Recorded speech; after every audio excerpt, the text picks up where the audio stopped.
A gente retoma, então, hoje as atividades do seminário. E hoje, então, o tema de discussão do seminário da São Paulo Aberta, né? A São Paulo que queremos, né? Para discutir um governo aberto. Isso é o pressuposto da construção que a gente quer fazer na nossa gestão da Prefeitura de São Paulo. A gente, então, propõe a discussão em torno do tema do governo aberto à participação.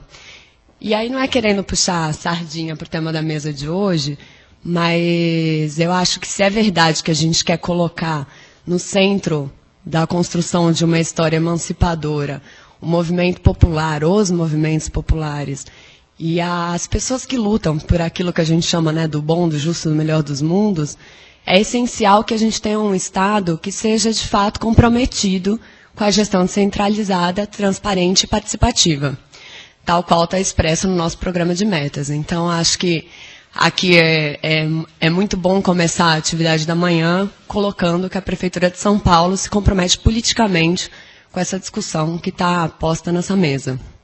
Então, acho que é nesse contexto essencial que a gente abra, então, a discussão da mesa de hoje, cujo tema é razões e sentidos da participação social, porque a participação é fundamental para o governo aberto. Queria agradecer a presença de toda a plenária, e especialmente, então, da Joana, do Fred, da Liane e da Ana Luísa. E, então, a gente queria, antes de passar a fala para a mesa, combinar um pouco o jogo aqui da manhã. Então, a gente vai acompanhar aqui o tempo da mesa com 10 minutos de fala, depois a gente abre para o debate. Então, a gente está prevendo aqui uma fala de 2 minutos. A gente vai tentar se pautar por esse tempo mesmo. Então, se todo mundo puder ser bem objetivo nas falas, a gente trabalha com 14 falas, depois rever, se quiser reabrir, se a gente tiver com tempo. E a gente passa para a mesa, então, para a finalização. Bom, então, vou passar a palavra para o Fred. O Fred, então, é coordenador da União dos Movimentos Populares da cidade de São Paulo e conselheiro gestor da Saúde da Penha. Fred, 10 minutos. Bom dia a todos e a todas. Primeiramente, eu gostaria de agradecer o convite para estar junto com vocês hoje, refletindo um pouco sobre a questão da participação, né, enquanto cidadão, cidadania. E eu gostaria de começar a minha fala recordando um pouco da minha infância, rapidinho, de que nessa época eu tinha, 8, 10 anos, e já ouvia os meus pais dizer de que o homem é fruto do meio. O homem é fruto do meio.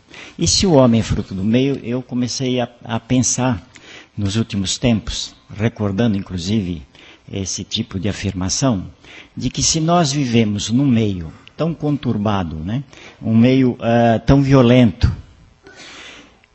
é necessário mudar esse meio. Agora, para mudar esse meio, tem que se ter uma iniciativa, tem que ter um começo, um ponto de partida. Então, teria que mudar o homem. E para mudar o homem? Para mudar o homem, na minha modesta opinião, uma das opções é dar a ele oportunidade de participação. Então, dentro desse raciocínio, eu me lembro também que sempre ouvia pessoas dizerem o seguinte: o homem é um ser social e político, né? Bem, se o homem é um ser social e político, social é porque ele não consegue viver sozinho, isoladamente. Ele tem que se relacionar com outros. E aí, quando eu falo homem, está implícito aí a questão gênero, tá? Então, se o homem é um ser político, é porque ele não consegue viver sozinho. E se ele não consegue viver sozinho, e a gente sabe que a relação, né, entre os homens sempre causa atritos. E por isso a necessidade do homem também ser um ser político, como forma de resolver os conflitos causados por conta da sua própria relação. E nesse contexto, eu diria o seguinte, de que a política, ela não é esse bicho-papão que a gente vê propagado hoje nos 4 cantos do mundo, né? A rejeição à política. Nesse ponto, a política é uma coisa boa. Quer dizer, se há distorções, a gente tem que refletir enquanto cidadão, né, enquanto sujeito, né, da nossa história, do nosso mundo, do nosso tempo, nós temos que rever isto e ter a coragem de forçar para que ela mude. Bem, então eu vim para contar um pouco essa questão da participação e da importância dela. Eu sou de origem do Movimento Popular de Saúde da Zona Leste, que em meados de 75 começou a se organizar. E a história, né, nos recorda que nessa época nós vivíamos um momento assim de regime militar duro, né? Não podíamos nos reunir livremente, tinha que ter um tremendo cuidado. E a gente sabe da história de que muitos sofreram torturas, foram perseguidos, mortos, por tentar reagir às condições opressoras, né? E tentar expressar a sua indignidade sobre o que acontecia. Bem, o movimento, ele surgiu, eu diria assim, quer dizer que foi a mola propulsora, foi uma reorganização da Igreja Católica em meados de 75, quando Dom Paulo, ele achou por bem estar reorganizando a Igreja em regiões, e a cada região ele nomeou um bispo auxiliar. E para leste foi um bispo, Dom Angélico Sândalo, muito envolvido e comprometido com a política, com as agruras da população. E ali, naquela questão de estar reunindo o seu rebanho e conversando, começou a motivar as pessoas de ir além da sua fé, da sua reza, da sua crença, e passar a discutir também a sua realidade. E aí faltava tudo, né? Porque meados de 75, na década de 70, falar em posto de saúde, impostinho, como dizia, não existia na periferia, além de toda a falta de infraestrutura.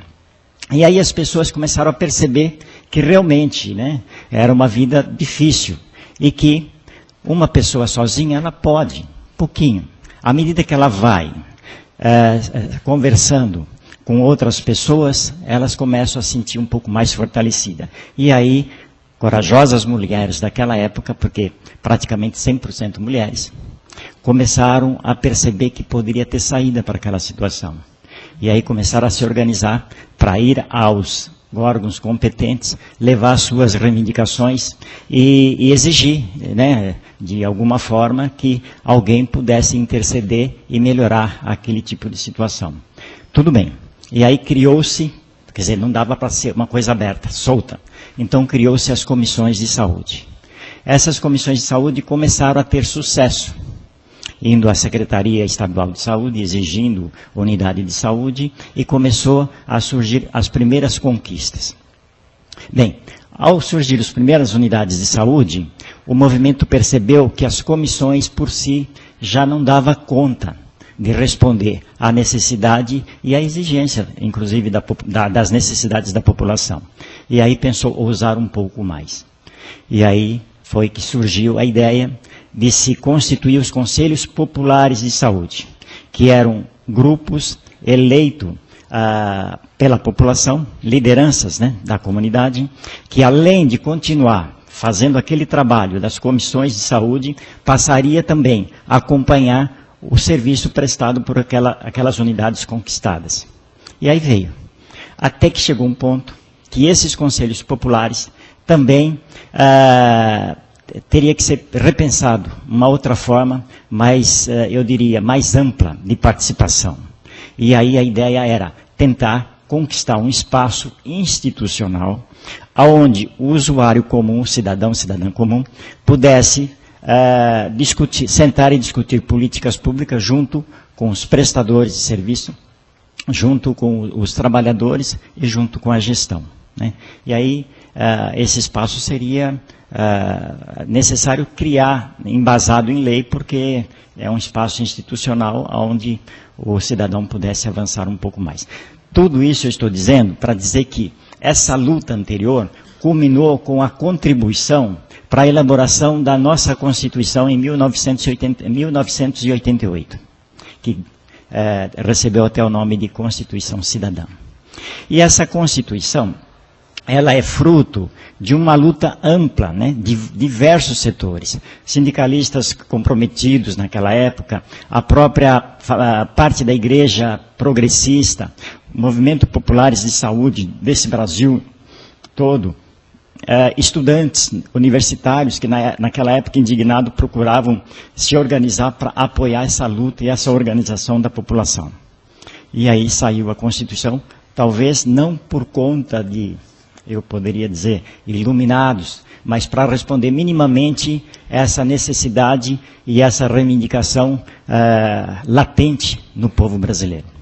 E hoje nós temos essa Constituição, que eu acho que é uma Constituição interessante, mas que ela se torna letras mortas se nós não continuarmos a fazer com que cada cidadão e cidadã procure se apropriar do que ela diz, né, do que ela nos fala, e exigir que os nossos governantes passem a cumprir, né, à risca a legislação, né, maior do país. Bom, com essa Constituição, nós ganhamos ali 5 artigos, em termos de saúde, eu digo porque eu sou cria do movimento de saúde, 5 artigos que falam sobre a saúde. E, ao falar da saúde, ela também incentiva a participação da comunidade. Tanto é que o primeiro artigo dessa Constituição, no seu parágrafo único, ela diz o seguinte, que todo o poder emana do povo, que o exerce através dos seus parlamentares eleitos para esse fim, ou diretamente, né, de acordo com a Constituição. E num dos artigos referentes à saúde, também fala da importância da participação da comunidade nas instâncias de saúde. E a lei, o SUS, ele foi criado, embasado na Constituição Federal, pela Lei 8080, e depois uma lei que regulamentou a participação da comunidade, a organização de que forma se daria essa participação, que foi a Lei 8.142. E, basicamente, é uma lei federal e para todo o Brasil ela dá a condição de que os municípios, né, eu diria a célula menor dessa organização da saúde no Brasil, passe a constituir conselhos municipais de saúde, que, na minha opinião, é o órgão institucional a quem compete discutir e dar resolutividade a tudo aquilo que se refere ao controle social daquele município. E, junto com ela, junto com o Conselho, foi instituído também as conferências municipais de saúde, que é um espaço transitório onde todo e qualquer cidadão residente naquele município tem o direito de reivindicar sua participação enquanto delegado para discutir com toda a sociedade que ali moram as políticas pertinentes à saúde. Bem, dito isso, eu diria o seguinte, e agora? É meio contraditório, né? O que a gente, nos últimos tempos, nos últimos dias, nos últimos meses, estamos percebendo isso aqui no país. Recentemente, um movimento, todo mundo conhece, famoso Junho, né? Saíram às ruas e mobilizou uma massa enorme de pessoas, né? E o que significa isso? Eu tenho uma vaga leitura, né, de que esse movimento, ele foi uma manifestação de que procurou canalizar todo o descontentamento da população, né? Quer dizer, consciente ou não, mas a população, assim, indignada e tal, queria extravasar de alguma forma aquele sentimento de insatisfação. E por isso o sucesso, ou pelo menos a repercussão que teve. Por outro lado, eu diria o seguinte, por que se dá isso? Como na prática os ocupantes dos poderes, né, executivo, legislativo, nas 3 esferas de governo, na sua grande maioria não veem na avaliação da população, dessa população, representando de fato os interesses deles, as manifestações de rua são fundamentais para fazer valer com gestos e ações concretas, né, o descontentamento de seus representantes. Então, é interessante de que a nossa presidenta, né, ela coloca isso claramente, né, e já ouvi ela falar inúmeras vezes, que as vozes da rua estão sendo ouvidas, ou pelo menos estão tentando ouvir as vozes da rua. E nesse ínterim, o que leva a isso? As promessas esvaziadas de sentido e impraticáveis acabam por alimentar outra cultura, ainda pior, que é o fisiologismo, o clientelismo, a dependência político-partidária. Ao invés de promessas sem sentido distribuídas à população, a classe política brasileira deveria fazer com a população, pois ao fazer com a população, ela politizaria a própria ação. E uma população politizada é uma das garantias de se evitar abusos e retrocessos. Então, essa militância dos movimentos, independente da sua área específica, ela é super importante. Até porque propicia a autopolitização e a busca de garantir, através da legislação, os seus direitos. E a gente sabe que a legislação em si, ela é constituída como eu poderia, de forma a representar o poder hegemônico, né? O poder vigente, que é a classe dominante. Quer dizer, e mesmo dentro dessa ótica de elaboração, é necessário que a gente faça com que os nossos governantes e nós próprios procuramos exigir que todo mundo cumpre minimamente aquilo que foi estabelecido. Ninguém acima da lei. E nesse aspecto eu quero dizer a vocês que está no momento da gente refletir e passarmos a trabalhar com toda a força um outro aspecto que é a intersetorialidade. Apesar de ter movimentos separados, específicos, mas tem pontos que nos unem e que devem nos unir, que a gente tem que construir coletivamente para junto alcançarmos aquilo que almejamos. Muito obrigado.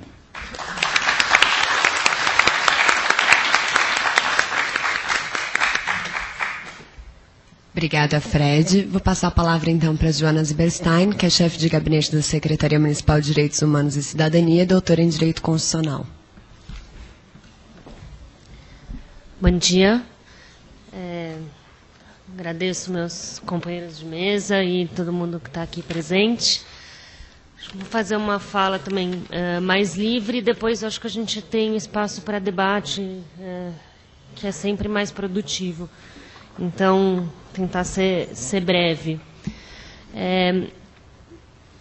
Vale a pena dizer porque a gente está aqui como Secretaria Municipal de Direitos Humanos e Cidadania, que a perspectiva é o órgão da Prefeitura que, neste momento, está com o desafio de fortalecer a participação social como método de gestão do município. Então, tem um GT, atualmente, um grupo de trabalho, com a mencionada intersetorialidade, são 20 secretarias envolvidas, com a perspectiva de criar diretrizes, fluxos para a política de participação social de São Paulo. Porque a participação social precisa estar espalhada por toda a prefeitura, por toda a gestão, em todas as secretarias, mas é importante ter algumas diretrizes e fluxos mínimos para garantir a efetividade dessa participação. Então, isso vem da compreensão da prefeitura, que está sendo amadurecida, construída coletivamente, da importância da participação social na gestão pública. Então, não é para ser um mero discurso. É importante ter participação, é importante ter participação.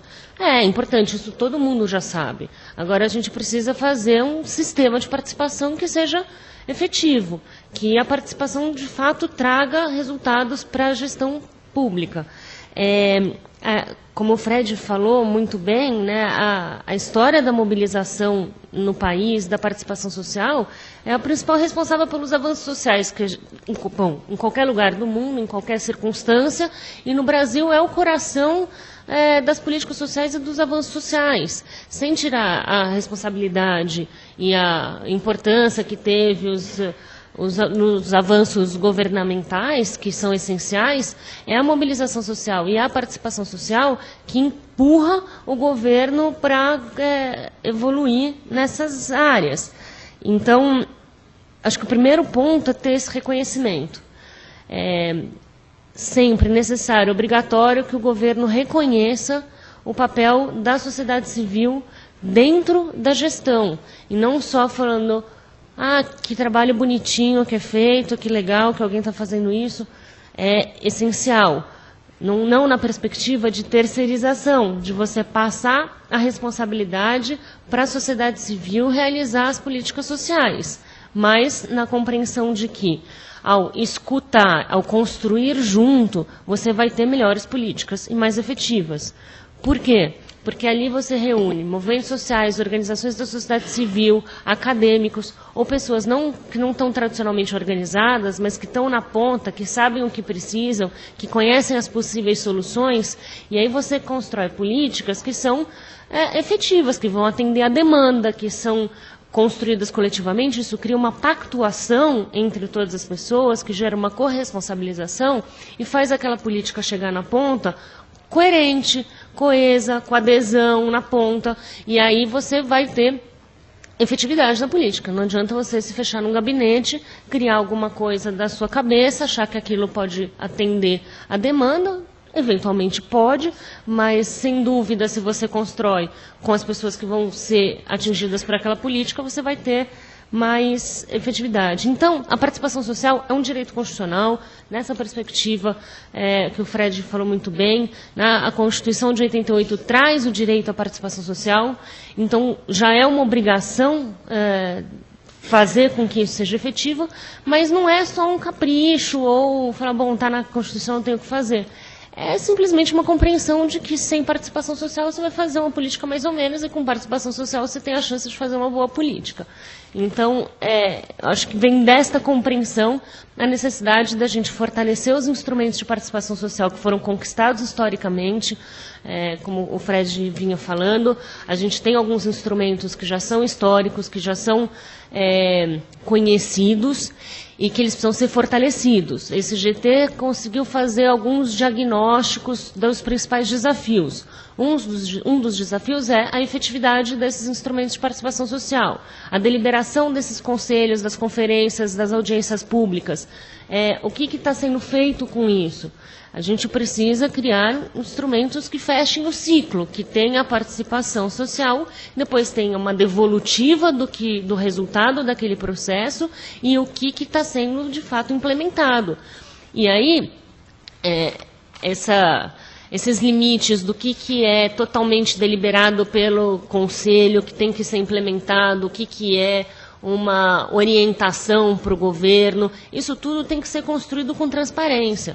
Então, se você fala, olha, tudo que o Conselho decidir vai ser feito, tudo que o Conselho decidir tem que ser feito. Mas isso é muito difícil, todo mundo sabe. Então, você pode construir com transparência, falando, olha, o que o Conselho decidir vai ser uma diretriz que precisa ser absorvida em tal medida, e se você não absorver o que o Conselho fala, você precisa explicar por quê, você precisa justificar. Enfim, eu estou aqui pensando alto que a questão é construir com transparência qual é o papel desses espaços de participação social, qual vai ser a efetividade daquela participação social e fazer todos os esforços para que seja a maior possível, nessa compreensão de que é a participação social que vai qualificar a política. Então, quando a gente começa aqui a discutir dados abertos, a parceria para o governo aberto, é um instrumento essencial de fortalecimento da política de participação social. Porque quando você garante o acesso à informação, então a lei de acesso à informação foi uma grande conquista brasileira no último ano, que prevê que toda informação pública tem que ser disponibilizada. Os dados abertos remetem também aos eixos da parceria internacional, que a gente usa da forma que a gente achar que mais vai fortalecer o sistema de participação social no Brasil, especialmente em São Paulo. nessa perspectiva de que a informação qualifica a participação social. Você dá instrumentos para que a sociedade civil possa controlar o que o governo está fazendo e contribuir para as políticas de governo. Porque sem informação, você pode trazer toda a sua experiência acumulada, todas as suas necessidades, mas com a informação concreta você consegue falar assim, olha, já que tem tanto de orçamento, vocês estão usando tanto nisso, é melhor fazer desse jeito. Você qualifica, você abre mais possibilidades para a sociedade civil incidir, de fato, na gestão pública. Eu acho que a ideia é essa, é deixar claro qual é a concepção, precisa estar em todos os lugares, de todo o governo, todas as secretarias precisam fazer seus processos de participação social, mas não adianta fazer um participe@gmail.com, isso não é participação social. Então, por mais bem intencionado que isso seja, não vai ser efetivo. Então, a gente precisa criar, a gente vai fazer uma política e isso vai para consulta. Não adianta o participe@gmail. Vamos fazer uma plataforma digital que as pessoas contribuam, sabem o que os outros estão contribuindo, quanto que vai ser absorvido, qual é a devolutiva disso. A gente vai fazer uma audiência pública, a gente tem que depois sistematizar, fazer uma nova audiência falando, olha, o que foi absorvido, 70% foi absorvido integralmente, 20% foi parcialmente por causa disso, e 10% não foi absorvido por causa disso. Então, participação social em todos os lugares, mas vamos criar critérios, estruturas para que isso seja efetivo. Além dentro desse sistema, a gente prevê uma mesa de monitoramento. Chegam as demandas, chegam as propostas, você fez a devolutiva, quanto que isso depois foi efetivamente realizado. Você precisa ter esse controle. O monitoramento não pode ser só de gastos orçamentários, o que é muito importante, mas você precisa ter também dos resultados da participação social. As propostas do grupo de trabalho vão ser apresentadas em outra oportunidade aqui. Acho que vai ter mais chance de ver quais são os desafios levantados, quais são as principais propostas pensadas. A ideia é que todo mundo também já possa contribuir para isso. Vai ser levado para o GT para melhorar essa proposta, que depois vai para consulta, depois vai ser discutida coletivamente, primeiro, porque senão seria um contrassenso absoluto você criar uma política de participação social sem participação social, e a ideia de uma construção permanente para constante aprimoramento dessa política, porque não pode ser estanque, não pode ser algo fechado em si mesmo, que também não tem efetividade. Então, ficou à disposição para depois a gente conversar mais. Obrigada.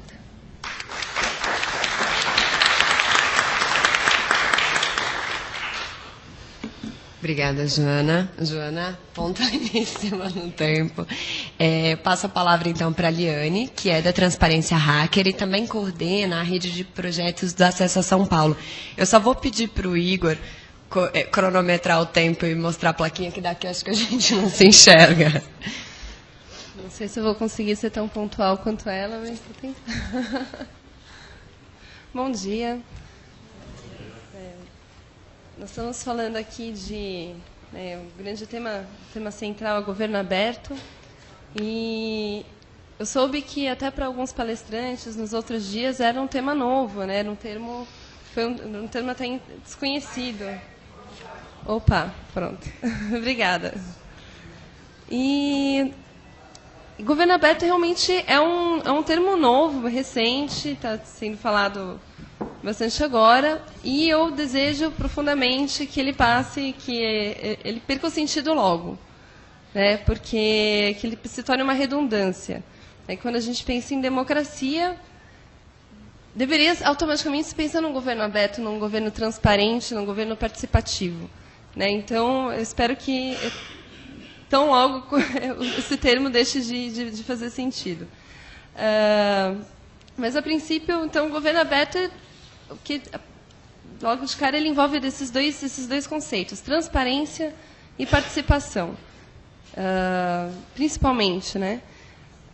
A transparência e a participação são características da democracia moderna, né? Elas fazem parte da definição da democracia moderna. Então, se pegarmos esse conceito de que todo o poder emana do povo, né, então as informações que são sobre o domínio público pertencem ao povo e as decisões também devem ser compartilhadas com o povo. Então, esses dois conceitos são intrinsecamente ligados à definição de democracia moderna. E sem essas prerrogativas é um conceito vazio sem significado, né? A democracia perde o sentido. A gente tem também essa discussão sobre a transparência, sobre a participação. É muito importante quando a gente pensa, então, que democracia nós queremos.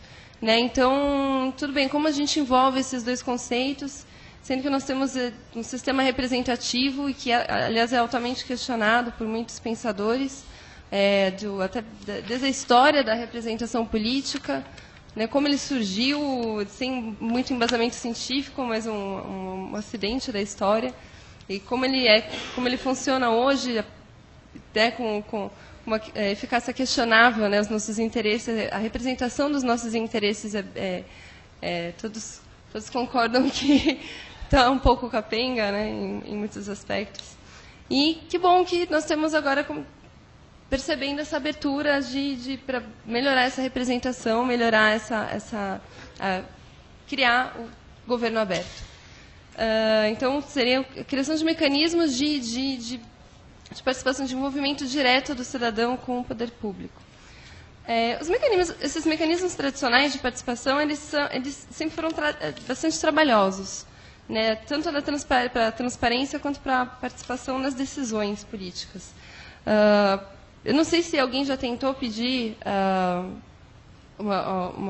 informações públicas, né, até pouco antes da Lei 12.527, a Lei de Acesso à Informação, foi aprovada em 2011. Apesar de já existir na Constituição o direito à informação pública, né, o direito de todo cidadão a acessar informações públicas, se você batia na porta de um órgão público e pedia determinadas informações, você recebia um grande não, e não haviam recursos para você exigir esse direito. Está na Constituição, artigo 5º, inciso 33, no artigo 30... Tá bom, e daí? Eram chamadas normas de eficácia contida. Faltava uma lei para regulamentar, para dizer, ok, como é que eu aplico esse direito que está na Constituição? E aí veio a lei. Né? Ficamos muito felizes, todos que estavam envolvidos com a transparência pública, foi uma festa, né, para quem já tinha envolvimento com essa questão. E, finalmente, apresentando prazos, punições para quem descumprisse a norma, enfim, entre outros recursos, né? Mas sempre foi um processo muito difícil, né? Então você tinha que protocolar, ou se você, mesmo com a lei, os mecanismos tradicionais, então você chega no órgão público, escreve o seu pedido, protocola, fica com a sua via, depois você vai com o número para conseguir essa informação, ou depende, né, quando se fala de transparência ativa, né, ou seja, o Estado disponibilizando aquelas informações. Então, você depende do que ele está disposto a publicar para você, pelos meios de comunicação tradicionais. E que, normalmente, são publicações promocionais, né? Veja como nosso governo é bom. E não tão informativo, né, para certos movimentos sociais. Esses são os mecanismos tradicionais. Para a participação direta na tomada de decisões, já há muito tempo nós temos conferências, conselhos, audiências públicas, lei de iniciativa popular, entre outros. Mas também mecanismos com suas complicações. Você participar de conferências, de conselhos, exige tempo, exige disposição, e nem todo trabalhador né, consegue se envolver diretamente com esses mecanismos. Lei de iniciativa popular, né, é um clássico. Você precisa para uma lei federal, você precisa de 1% do eleitorado nacional, que significa 1,5 milhão de pessoas, distribuído em 5 estados, com 0,3% de eleitores em cada estado. Enfim, precisa conferir também os títulos os números do título de eleitor nos respectivos cartórios eleitorais. Ou seja, é uma ilusão, né? A gente nunca conseguiu ter uma lei de iniciativa popular de fato, né? Ela sempre foi adaptada, né? Nós temos na história aí, eles serviram mais como instrumento de pressão do que como, né, propriamente uma lei de iniciativa popular. Então, às vezes, o mecanismo, né, ok, a gente tem aí uma abertura ou outra, mas tudo muito complicado. Então, como que a gente quer participar? É difícil exigir do cidadão se seja consciente, participativo por esses métodos, né? Só seres muito especiais, com muito tempo, conseguem se envolver. Mas aí nós ganhamos, né, um grande instrumento facilitador de comunicação, de conjunção de trabalhos, que é a internet. A internet é um meio de comunicação poderosíssimo, né? A comunicação em rede, ela possibilita que todos possam falar, todos possam ouvir, você consegue acessar informação, você tem uma certa liberdade de expressão, apesar de a gente estar lutando para essa liberdade de expressão não ser violada por outras leis, mas, enfim, esse é um outro assunto. Enfim, é uma via de mão dupla, né? Então, ela trouxe um novo meio de pensar essa participação. Aliás, hoje é meio difícil, não dá para se falar mais de participação sem pensar em internet. Esse conceito já foi tão, né, esse instrumento já foi tão absorvido, né, que quando se fala de governo aberto, se você for fazer uma pesquisa sobre o governo aberto, você naturalmente vai ver sites de transparência, quando os sites criados pelo governo, quando se fala de governo aberto, você tem portais de transparência de dados abertos, que, aliás, a gente vai falar isso agora. Ele transformou realmente o conceito de transparência e participação. Transparência, nós temos hoje os SICs, né, os portais para você pedir informações públicas. Você não precisa mais necessariamente ir até o órgão público, escrever, protocolar, etc. Agora você pode fazer um pedido de informação pela internet. Você tem instrumentos criados pela própria população. Tive o prazer de participar de né, através da Transparência Hacker, que é o Queremos Saber. Logo quando a lei de iniciativa popular foi aprovada, adaptamos um sistema que já existia na Inglaterra, que tem essa lei há mais tempo, e que basicamente é um portal que você escolhe o órgão público que você quer fazer o pedido, você escreve seu pedido, ele envia esse pedido por um e-mail oficial daquele órgão que já está cadastrado, e tanto o seu pedido quanto a resposta do órgão ficam públicos no site. Ele conta o tempo de resposta, então você sabe se aquele órgão público está cumprindo o prazo. Enfim, tudo isso aí foi criado pela própria população como um instrumento de facilitador desse direito que é acessar a informação pública. E eu acho engraçado, né? Nós temos alguns instrumentos criados pela população, outros criados pelos órgãos públicos. Oh, meu Deus! E, às vezes, a gente tem um conflito, né? Em vez de aproveitar a experiência do outro, acaba havendo quase como uma disputa, isso em vários setores. Mas aqui eu não vou falar sobre a internet como uma grande solução para a democracia, para a participação pública, etc. Ele é um instrumento facilitador, é uma ferramenta, e essa ferramenta ela vai ser melhor ou pior usada dependendo da gente, né? O grande ponto que eu quero chegar é que as barreiras são maiores do que os mecanismos tecnológicos. A gente tem instrumentos sendo criados a todo tempo. Acho que um grande exemplo é o portal de consultas públicas do governo federal, que foi usado para construir o decreto que constitui a Política Nacional de Participação Social. Então, essa política nacional, esse decreto, foi construído através de um mecanismo de participação social online. E que eu acho um exemplo muito interessante para todos pesquisarmos, né? Mas além disso, além desse instrumento, você ter a ferramenta não é a solução. Precisa saber usar essa ferramenta, precisa saber o que a gente está fazendo.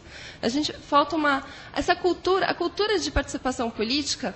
Claro, quanto mais fácil for participar, quanto mais fácil for se envolver com as questões públicas, mais pessoas estarão envolvidas, né? Então, tem até uma expressão que diz, muro baixo, o povo pula.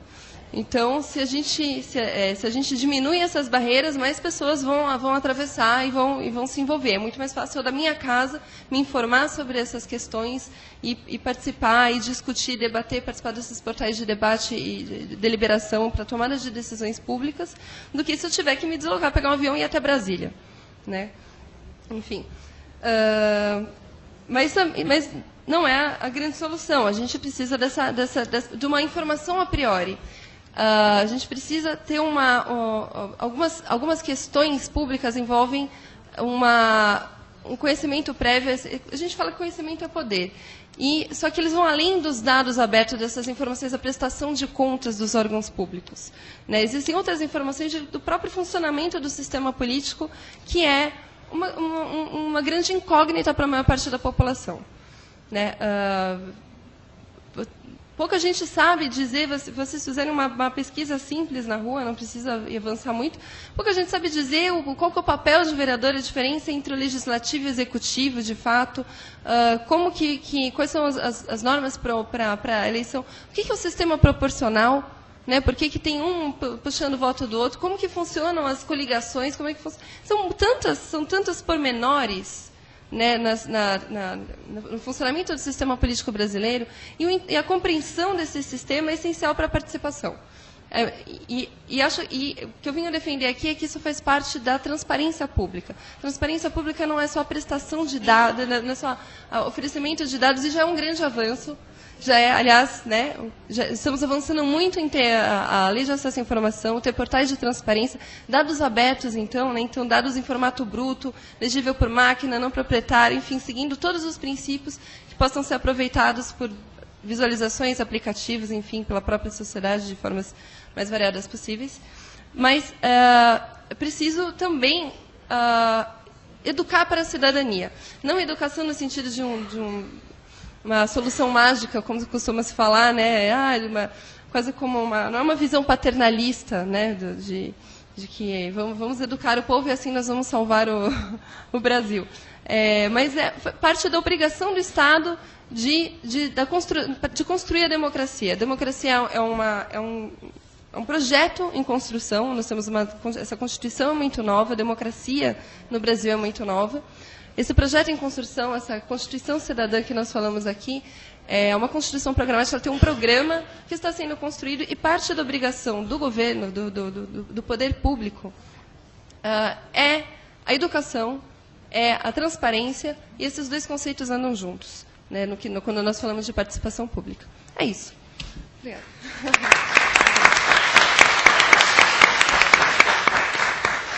Obrigada, Liane. Antes de passar a palavra para a Ana Luísa, eu queria, na verdade, falar para o Tiago. Tiago, se quiser fazer um aceno para todo mundo saber quem você é, para ele recolher aqui a lista comigo. E estão abertas as inscrições. Pode levantar a mão, ele passa aí. Né?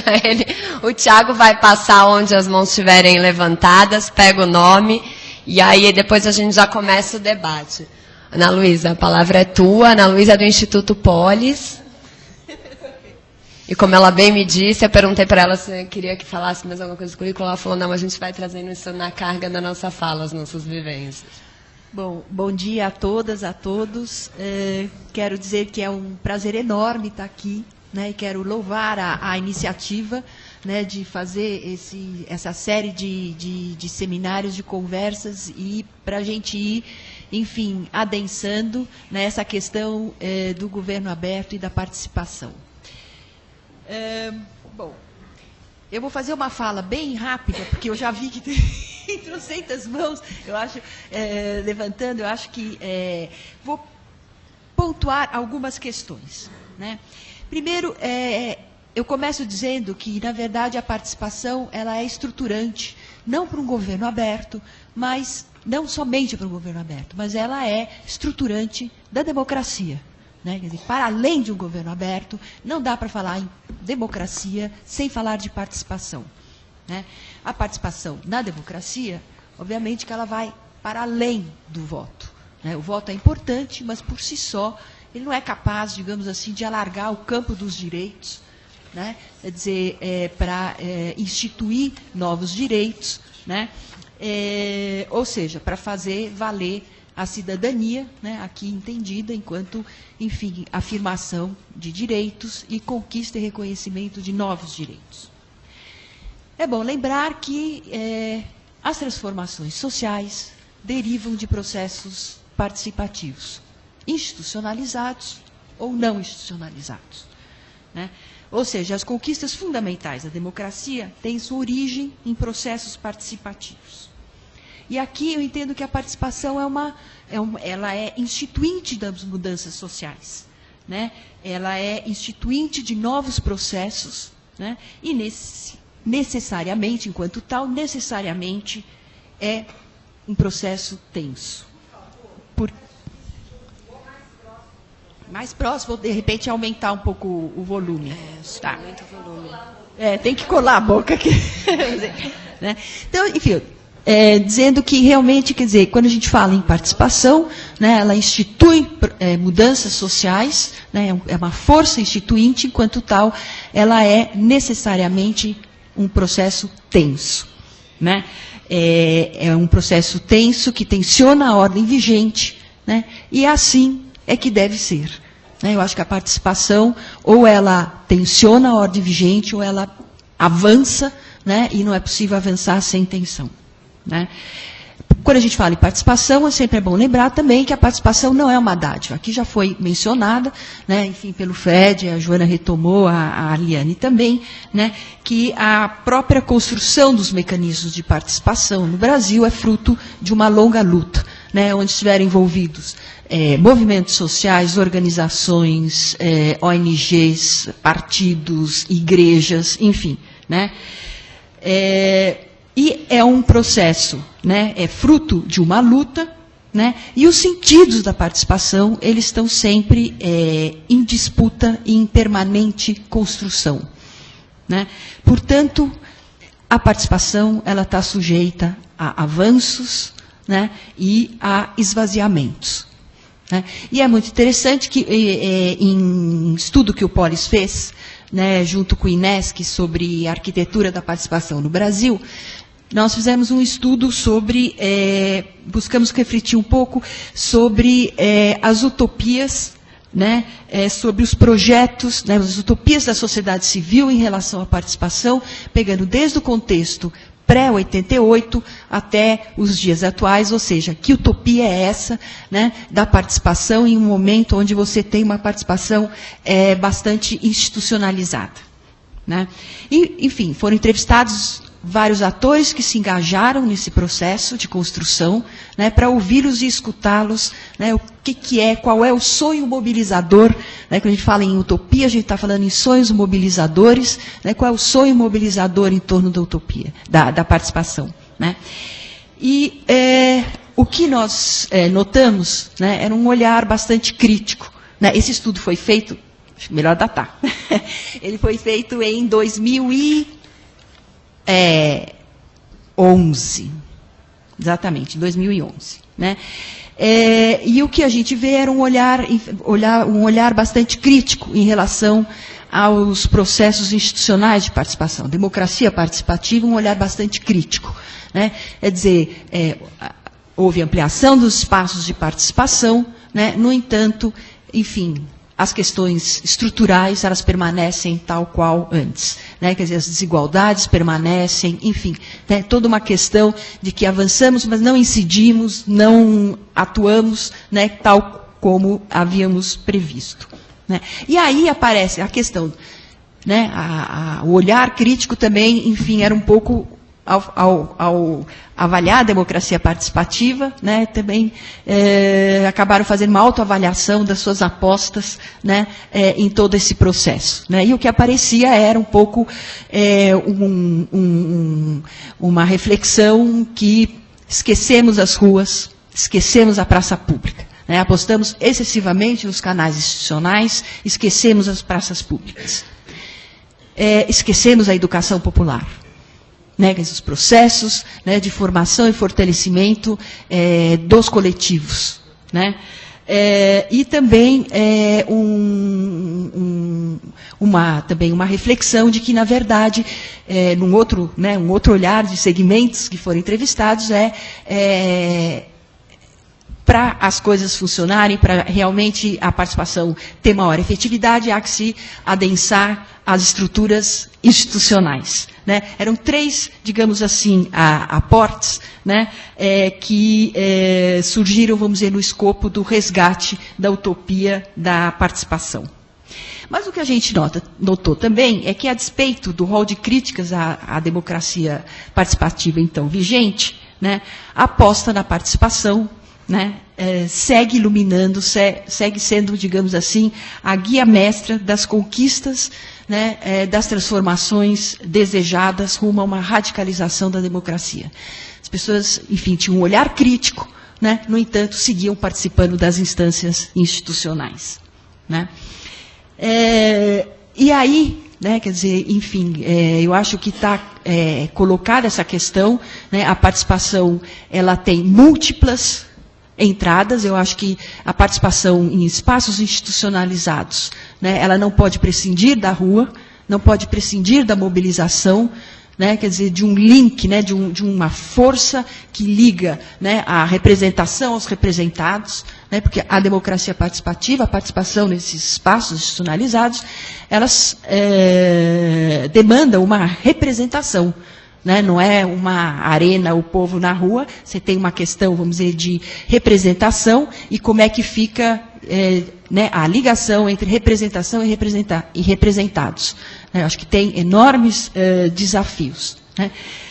E agora, puxando um pouco na cidade de São Paulo, quando a gente fala em participação, né, na cidade de São Paulo, eu acho que a gente tem que olhar um pouco um contexto, né, de uma cidade que, pegando aqui, né, alguns dados, né, de análises da Fundação SEAD a partir do censo de 2010, né, tem uma cidade, né, que segue com profundas desigualdades. Né, você tem 30%, segundo esses dados, 30% dos moradores são classificados como de alta ou média vulnerabilidade. Né, ou seja, uma cidade rica como São Paulo, os desafios são enormes. Né, há muito que se avançar, né, para a conquista, né, do tão almejado direito à cidade. E quando a gente fala em direito à cidade, a participação é um requisito, né, do direito à cidade. Para garantia do direito à cidade não é só um direito à circulação, né, não é só, enfim, ela é todo um conceito, né, de soma de direitos, né, e um dos requisitos é a questão da participação. Né. A própria participação, nesse sentido, ela se inscreve, né, como já foi falado aqui, como um direito humano. Né, direito a participar das decisões que envolvem a cidade, que afetam o cotidiano da população e incidem no futuro e no destino da cidade. Né. E aí eu queria só pontuar aqui uma questão que eu acho assim, participação é diferente de diálogo. Né, eu acho que, enfim, diálogos e interações são muito bem-vindas entre sociedade civil e poder público, mas eu acho que participação, ela é de outra natureza. Acho que a gente não pode confundir, melar tudo e chamar tudo de participação sobre o risco, né, de enfraquecermos, né, o próprio conceito e a própria prática da participação. Né.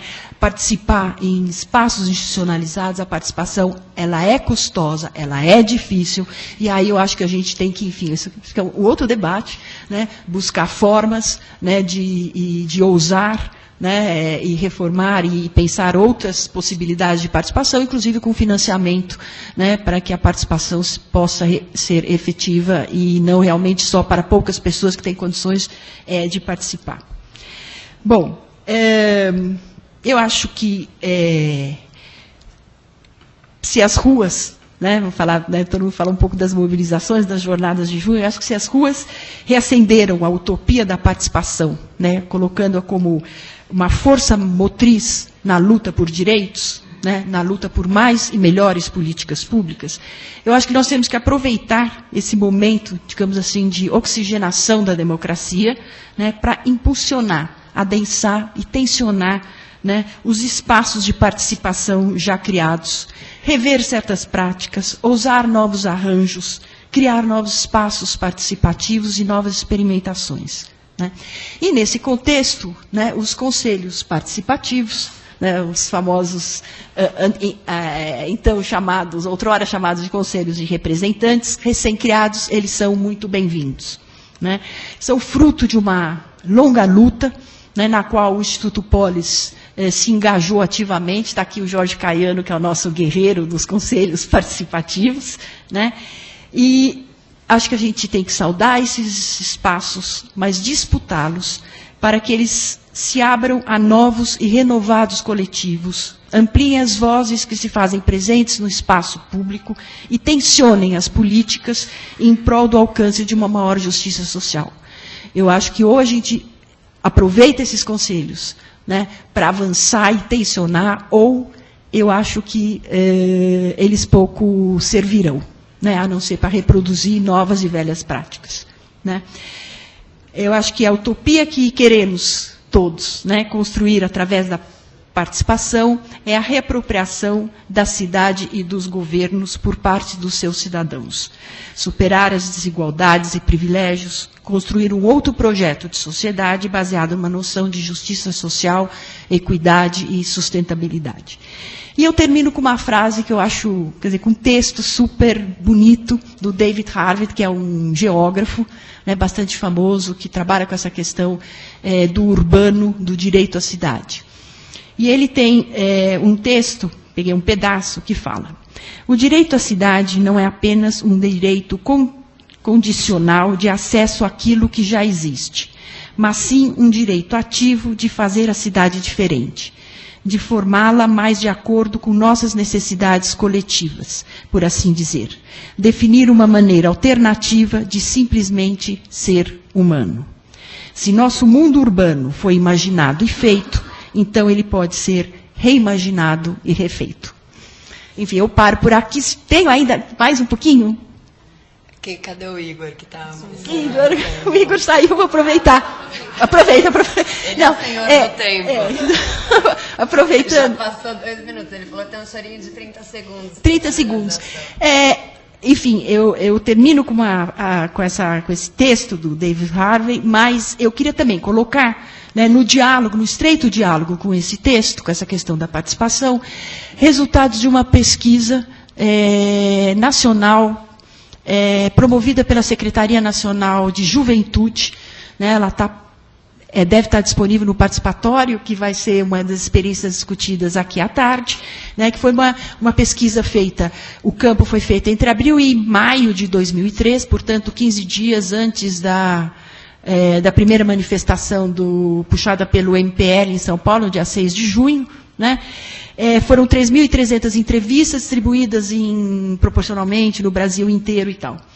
E o que a pesquisa aponta, bastante interessante, que enfim, eu fui consultora dessa pesquisa na área de participação, né, que você tem apenas 16%, né, dos jovens acham que a política não é nada importante, né. Você tem um alto percentual que acha que a política é muito importante, ou mais ou menos importante. Apenas 16% acham que a política não é importante.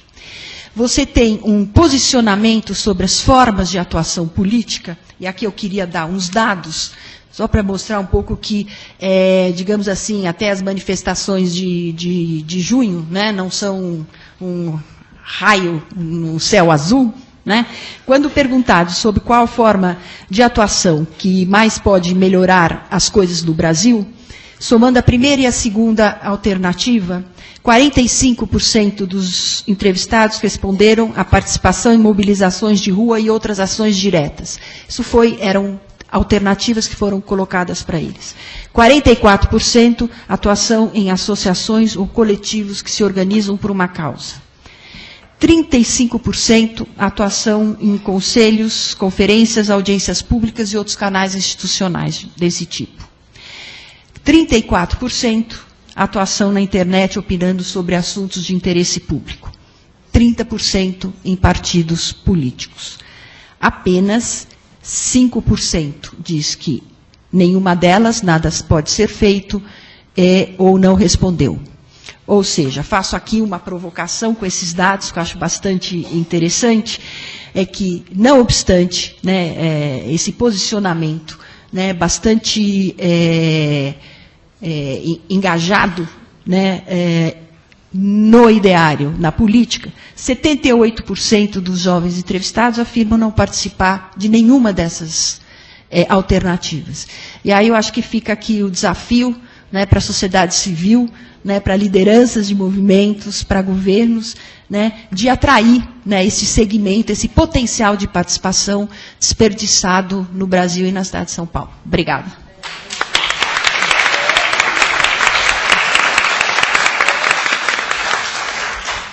Obrigada, Ana Luísa. Antes de passar para o debate, até para dar um chorinho de tempo para quem ficou tímido no começo e quiser se inscrever com o Tiago, queria fazer alguns comentários breves e até, na verdade, justificar a ausência da nossa comentadora, a Luciana, que não pôde estar aqui. Bom, acho que, na verdade, a gente que participou desde o início da discussão, da preparação desse seminário, foi muito interessante porque essa mesa a gente sofreu um pouquinho para decidir o nome dela. E, na verdade, porque essa mesa, ela trabalha com uma grande dificuldade, que era assim, o centro de por que a gente estava discutindo, preparar essa discussão, trazer esse debate, que era um pouco entender que tem uma heterogeneidade enorme de experiências, uma quantidade de estratégias das mais diversas, que ficam embaixo desse guarda-chuva tão singelo do nome participação. E um pouco o diagnóstico de que essa dualidade que se construiu em torno do debate da participação, que é sempre entre consultivo, deliberativo, presencial, digital, que, na verdade, a ideia era trazer todas essas vozes para conversar, para, na linha da dialética, uma superação positiva que traga todos os elementos de cada tese e antítese colocada. E acho que, no fim, o nome ficou muito bacana quando se colocou a ideia de razões e sentidos no plural. E eu acho que cada fala aqui trouxe muito de razões e muitos sentidos. E aí eu penso o sentido um pouco como orientação, né, como horizonte de luta. E o Fred, ele colocou, a fala do Fred traz muita ideia da razão. A razão que justifica é que não existe história sobre nós sem nós. Então, se a gente não faz a luta concreta, ninguém vai contar a nossa história. E acho que traz uma questão da trajetória de uma orientação em torno de quase uma guerra de posição mesmo, que a participação ela é uma luta, e ela é uma luta de concretização, avanço e evitar retrocessos, novos avanços. Então, ela é uma questão dinâmica. A Constituição ela é um marco, mas daí se avança. A fala da Eliane, ela traz um diálogo direto com a trajetória e com um momento muito atual de que a democracia e o governo aberto, ela se faz através da luta política dos movimentos populares, mas se faz também por uma compreensão de que o direito à informação é um ponto de partida para que o Estado se abra, se coloque como mais transparente e permita um debate, inclusive incorporando alguns sujeitos que não historicamente estão dentro da luta política dita mais tradicional. E o espaço da internet é um espaço que permite que algumas pessoas que muitas vezes não estavam nessas trajetórias possam se integrar e, inclusive, permitir um espaço de interação, diálogo e, inclusive, confronto dentro dessa luta política maior da participação. A Ana Luísa, ela traz um elemento muito importante para discutir a participação, que a participação, ela não é, muitas vezes se coloca no sentido muito abstrato do que é participar. E a participação é muito concreta, né? A participação, ela é concreta, ela é conflituosa, ela tem cara, ela tem gênero, ela tem raça, ela tem idade. E ela se faz no território, ela se faz na cidade, ela não se faz num abstrato. E a participação, ao mesmo tempo que ela é muito concreta, na verdade, ela se orienta para um ideal de utopia, de um sonho mobilizador, o que também é uma contradição bastante interessante do concreto para o mais abstrato. E aí, acho que a Joana, ela traz essa perspectiva do ponto de vista do Estado, como que isso bate dentro da prefeitura e como que isso está sendo discutido, pensado, quais são as questões, pensando que o Estado ele não é uma máquina única, de uma cor só, uma cara só, por independente da gestão que se coloque, ele é sempre um espaço de condensação, de correlação de forças, de lutas, é um espaço de conflito. E pensar a participação social como um método de gestão, além de reconhecer a importância e a centralidade disso, é qualificar, é adjetivar a intervenção do governo, é tornar ela melhor. Ela é um direito, mas ela também torna melhor a ação do Estado, pensando que o melhor, claro, a gente está falando de um projeto, de um sonho mobilizador, né? Então, acho que encerramos as inscrições. Se o Tiago quiser me passar aqui a lista para a gente chamando as pessoas. A gente tem microfone na plateia? Então, temos uma lista.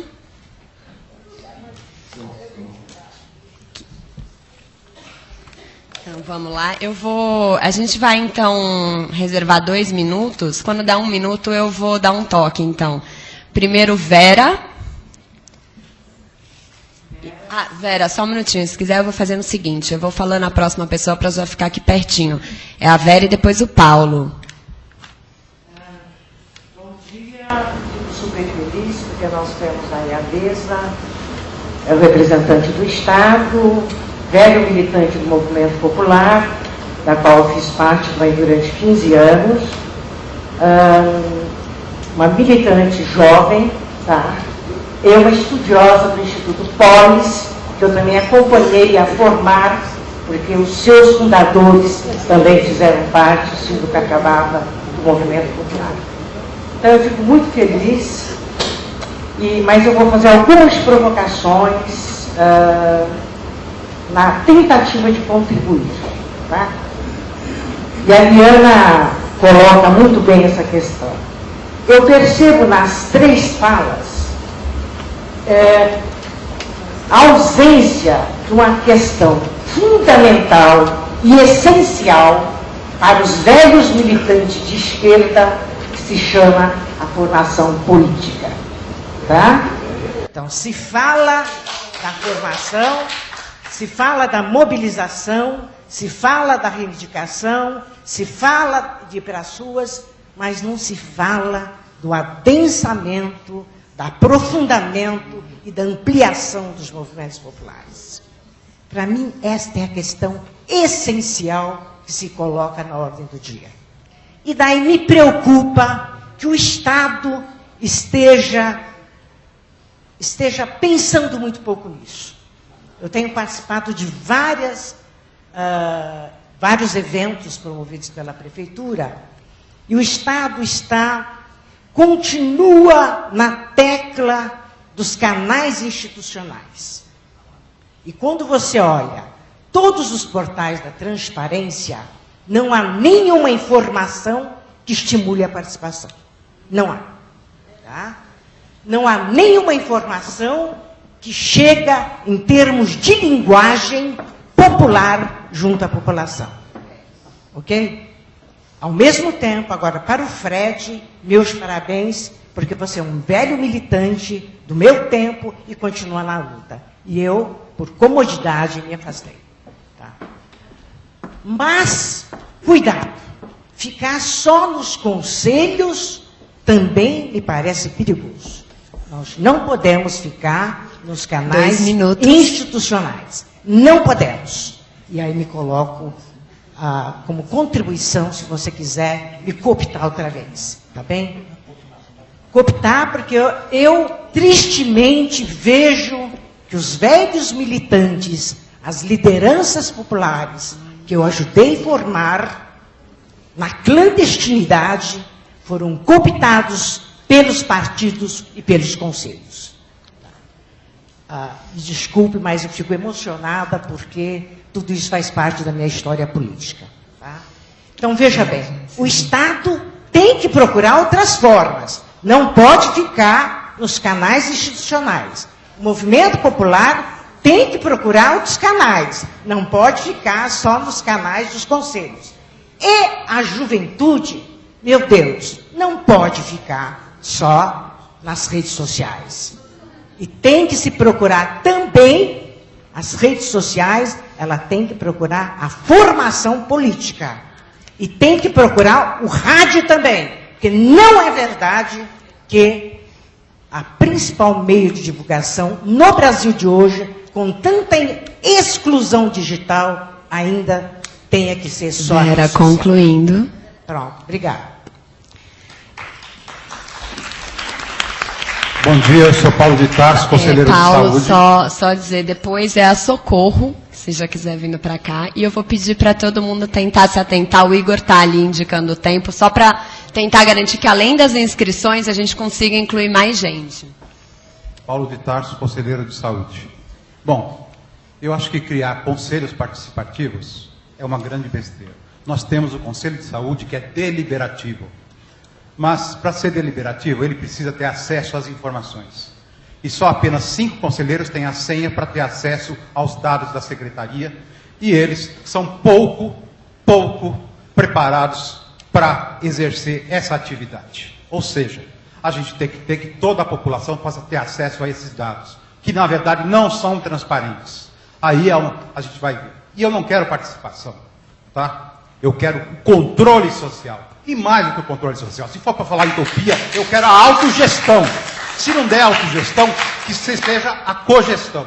E eu quero aqui agradecer de público, né, o pessoal do Polis, que está aqui, que sexta-feira nós vamos fazer, às 16h30, né, o método Paulo Freire e a iniciativa de cooperativas, com os princípios do cooperativismo, na saúde mental, né, que é um grupo de estudos que a gente está fazendo, tá? E não vai ser no esquema de teatro italiano, não. Vai ser no esquema de teatro arena. Socorro, depois a Clarice. Bom dia a todos. Eu sou Maria do Socorro, sou da região de Itaquera, certo? Eu vou fazer pergunta à Joana, certo?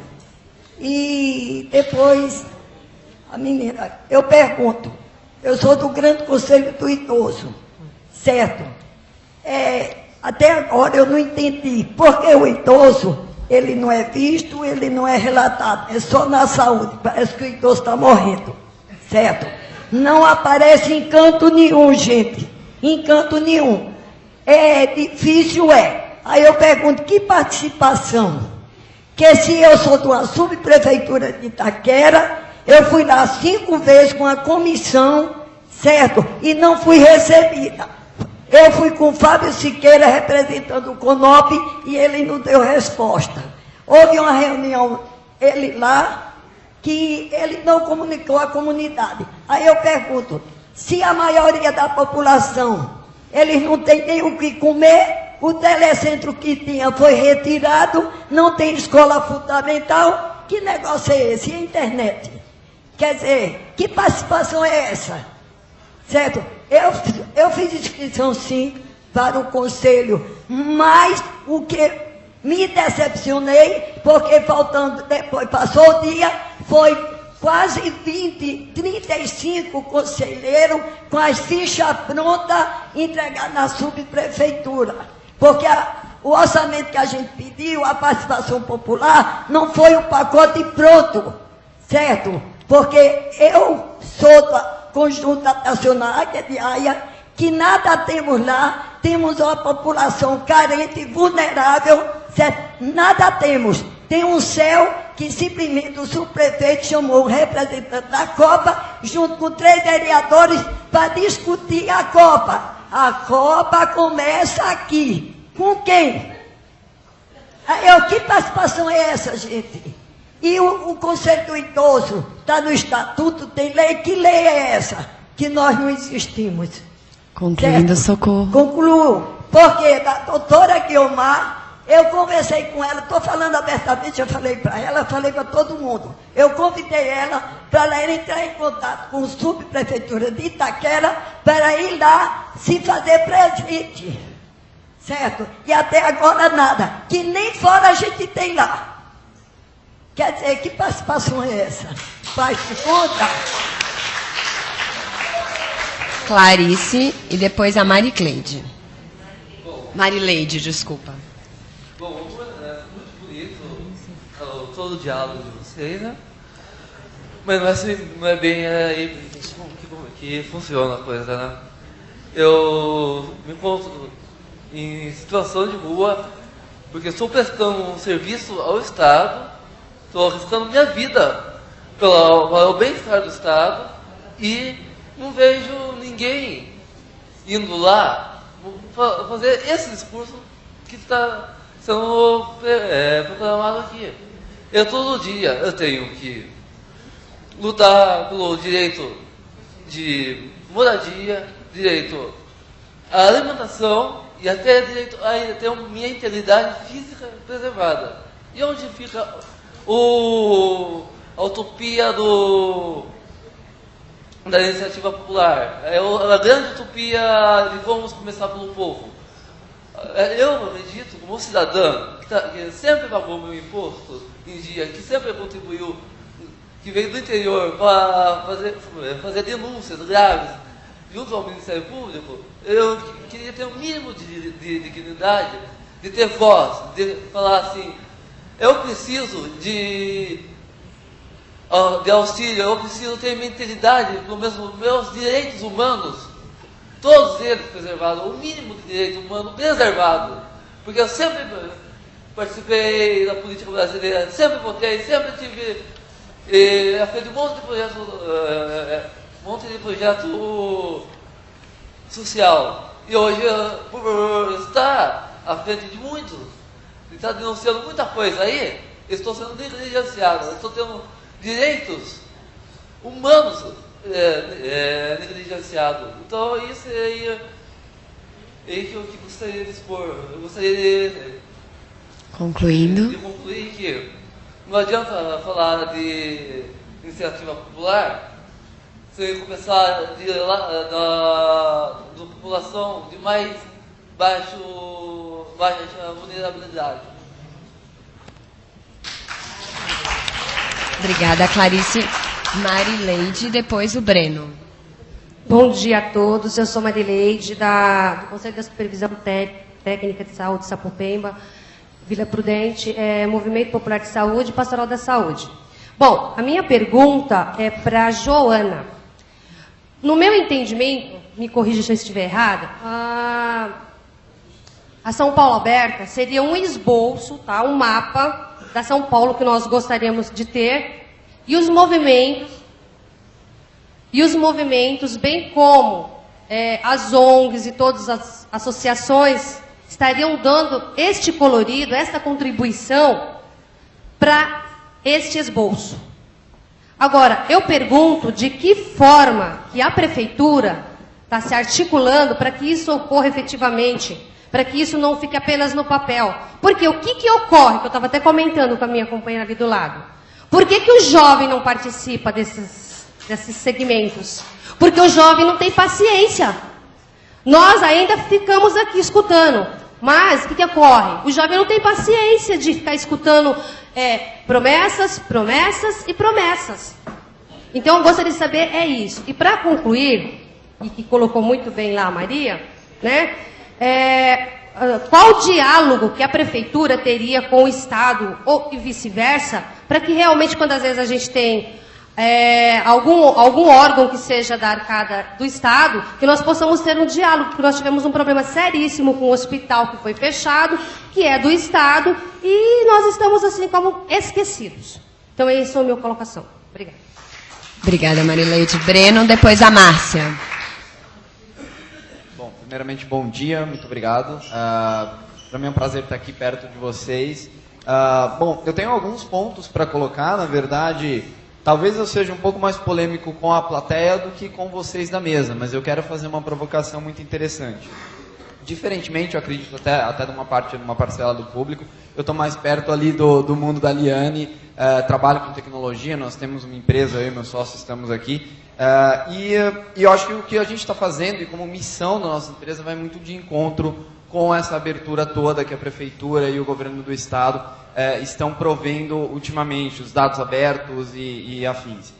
E a gente tem uma missão muito forte de criar produtos e criar soluções utilizando esses dados, porque a gente sabe que não é só disponibilizar o dado no site, a gente pode agregar valor nele, a gente pode prestar um serviço para a sociedade a partir disso, ou seja, criar um produto ou criar um serviço melhor que agregue valor. E aí eu trago até uma provocação para as pessoas que estão na plateia. Eu ouvi isso de uma pessoa, de uma filiada à Prefeitura de Santa Catarina, algum lugar assim, e que ela disse, participação não é só o pessoal ir lá e apontar, a gente tem uma cultura muito de apontar as coisas e talvez não muito de tentar mudá-la, e eu acho que a gente tem que entrar e atuar um pouquinho mais, e nós estamos aqui como juventude da cidade de São Paulo fazendo isso. E não é só saindo nas ruas.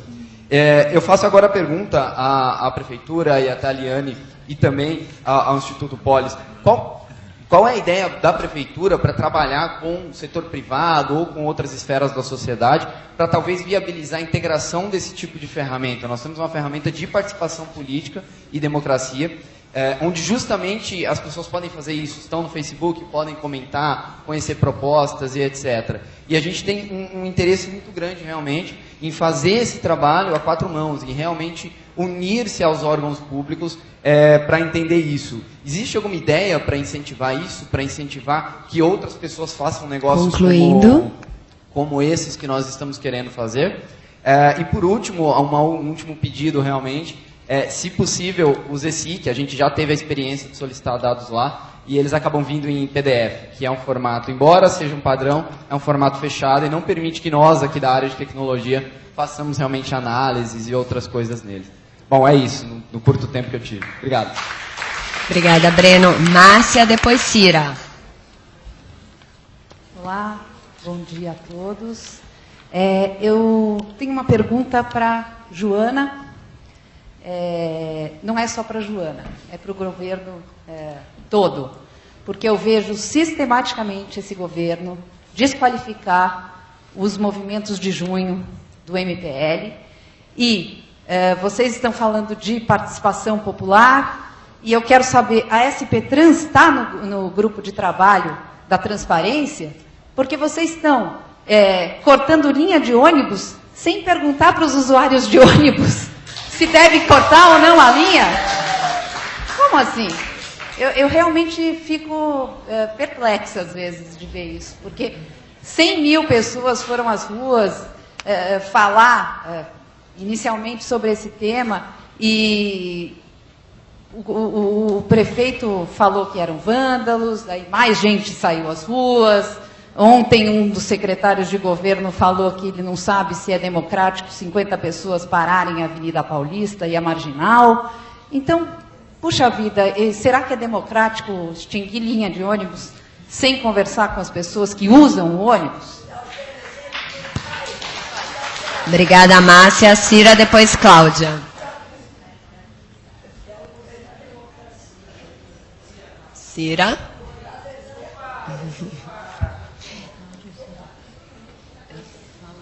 Sim, senhor. Recebi orientações. Bom dia a todos. Parabéns pela mesa. Achei fantástico. Eu sou Cira, eu sou engenheira agrônoma, formada, e sou servidora pública também na região da Subprefeitura Lapa. E toda vez que eu tenho possibilidade, algumas pessoas já me conhecem, eu trago o tema do servidor público. Porque ele é um componente do Estado. Ele é um ator, ele é responsável pela execução de políticas públicas. E a gente fala muito de participação, e eu, como servidora, tive a oportunidade de participar de um processo que aconteceu na minha região, que foi o uso da plataforma Cidade Sustentável para pensar a Pompeia que se quer. Então, a definição de sonhos de bairro com a população da região da Vila Pompeia. E nos processos de diálogo, né, como eu participei como cidadã, porque sou servidora, mas eu sou uma pessoa, né? Eu sou uma pessoa que pensa, que tem ideologia, que tem preferências partidárias, que tem sonhos, que tem utopias. E aí eu fui participar como pessoa, e aí eu comecei a observar que assim, existe um grande distanciamento entre o que se entende de Estado, o que se entende da administração pública, as esferas, as pessoas não têm a informação. Essa era uma dimensão que eu não tinha. Eu tive naquele momento, nessa discussão, apesar de estar presente na subprefeitura, trabalhando com as árvores urbanas e convivendo com o conflito, manter ou não manter a árvore em pé. O risco ou não risco, e como dialogar com a população sobre a questão da arborização urbana. Então, a minha pergunta aqui fica, nós temos servidores com salários achatados, nós não temos possibilidade de qualificação, se o servidor quiser, ele tem que se qualificar ou se submeter à chefia, se ela entende que aquela qualificação tem sentido ou não tem sentido. Então, assim, com todo esse processo da São Paulo Aberta, com 120 mil servidores mantidos pela população da cidade de São Paulo, né? Como que os servidores, vou concluir, como que os servidores estarão nesse processo? Qual é o projeto da gestão para a qualificação dos servidores e a participação dos servidores, até como agentes de participação, até como fornecedores de informação lá na base? Porque ainda tem colegas que não gostam de informar a população do que deve ser feito ou que não deve ser feito, ou porque é assim ou porque é assado. Ok? Então, mais uma vez o recado, porque nós estamos lá com o SIMP, o Sistema de Negociação Permanente, vem uma proposta de subsídio e, no entanto, o governo ainda não dialogou exatamente conosco o que significa essa mudança e o que isso representa para a gestão e como que a população faz controle social sobre nós, servidores. Porque tem que ter essa relação democrática aí de participação, porque nós somos cidadãos e somos trabalhadores responsáveis pelas políticas públicas que todos nós decidimos. Então, qual que é a proposta do governo para isso? Obrigada, Cira. Cláudia, depois a Selma. Eu sou Cláudia, estou na Coordenadoria de Saúde Leste, com o tema participação, gestão participativa. Ouvindo a mesa, né, vem uma série de questões que eu acho que faz parte do meu cotidiano, na minha atividade, que é acompanhar os conselhos, todo e qualquer tipo de participação. E aí eu fiquei anotando umas questões para que a gente possa refletir. E a gente fala, a principal coisa é a importância de conhecer a informação, é fundamental. Mas mais do que fundamental, desnudar a informação é imprescindível, porque eu posso ler a informação e se eu não questionar aquela informação, eu vou ter como uma verdade. E aí começa o meu erro. A outra questão é que se eu vou conhecer a informação, sei lá, esses foram os recursos que gastamos. E gastamos como? Porque não basta conhecer que gastou, né? Como gastamos? E a gente fala um pouco, né? A gente que trabalha na saúde, nós temos, vou falar dessa área porque aqui eu compreendo e posso falar, nós também temos os nossos conselhos, temos formação para esses conselhos, e isso não significa que a todo momento a gente tenha que questionar qual a formação que estamos dando, né? Os nossos conselheiros, e precisamos repensar. E aí eu pergunto, né? Se os instrumentos sempre serão questionados. Hoje nós estamos aqui questionando, ouvimos até dizer que reunião é tóxica, eu estou aqui me sentindo com remédio homeopático, estou adorando estar reunida porque o computador não me representa. Ele é parte, é um instrumento, mas eu não posso entender, para me utilizar um instrumento, eu tenho que acabar com os demais. E aí, acrescentando, eu acho que a gente termina aqui com uma pergunta, né? Que espaços iremos desnudar as informações? Cláudia, concluindo. Né? Eu gostaria que a mesa, em quais espaços, porque eu concordo. Né? A informação, quando ela fala lá, a informação é simplesmente transparência, né? É simplesmente prestação de conta. Concordo plenamente. Isso é uma obrigação, nós temos que prestar conta. Mas aonde a gente aprofunda e altera a informação. Obrigada, Cláudia. Selma. Bom, a gente tem mais 5 pessoas inscritas, além das 10 que iniciais. Para a gente garantir, então, que todas as pessoas que se inscreveram até o encerramento possam falar, a gente vai reduzir o tempo de resposta da mesa para 2 minutos para cada, tudo bem? Temos um acordo de plenária, então. Selma, depois Laura. Bom dia a todos e todas. Sou Selma. Da direção do Sindisaúde, que é funcionários públicos do Estado de São Paulo, né? E também sou conselheira no Conselho Municipal de Saúde. É assim, para todos da mesa, quero parabenizar aí o meu médico, que eu posso dizer, né, que é o Fred, aprendi muito com ele dentro do controle social do município. E assim, a questão, como nós, né, cidadãos, né, trabalhadores, usuários, né, dos serviços públicos de saúde, dentro desse São Paulo aberto, nós temos muitas dificuldades em relação aos representantes, né, desse governo que está aí, né, do governo que está aí. Né. Eu faço parte da Intra-Conselho, né, que está aí na questão do controle social do município. E aí você depara com esse gestor que foi indicado, né, por essa gestão, em que ele manipula a todo custo a cabeça, né, de alguns usuários, e a gente não consegue levar à frente.